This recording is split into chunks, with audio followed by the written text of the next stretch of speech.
Happy Monday to all. Ayan si Parami oh. Sama ko bibili sigarilyo to. Maraming pera to. Lalo na yung pakita mo nga yung peso mo dyan. 100 niya lang kapalit 6,000. Saka pa ang kitang ganun.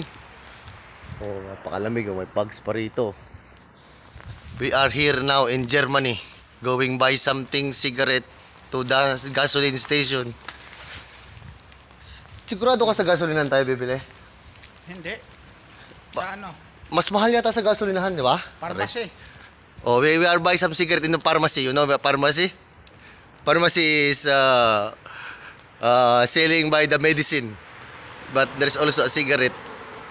Ganun kalupit dito. Pati sa pharmacy, merong tindang sigarilyo. Tsaka sa ice plant, meron din. Ice plant. Oh, yeah, first time ko makapunta ice plant ha. Oh, grabe oh. Dito, sa Tagaytay lang to sa Pilipinas nakikita eh. Di ba marami?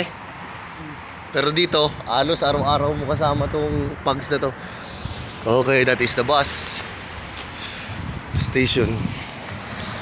Oh, laging pormado eh. Lalabas lang ng bahay, nakaporma pa eh.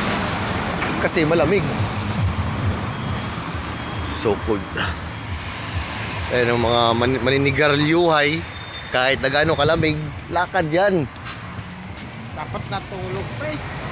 O tatutulog pa eh, lagi na lang tulog. Maninigaryuhay mata. Mga tao maninigaryuhay.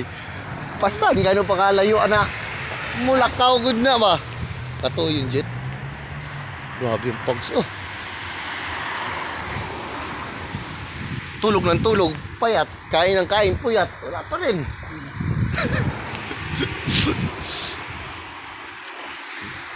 Laging pormado ba?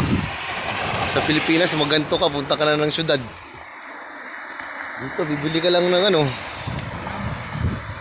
Sigaret, mandigarilyo ay man ta. Ikaw lang ang puro mo. Sapatos man. Oh, tanong mo, oh, hindi nakakaramdam ng lamig yan. Sanay sa Bagyo eh. Aba, dito na tayo tumawid. May tawiran ba doon? May tawiran ba doon?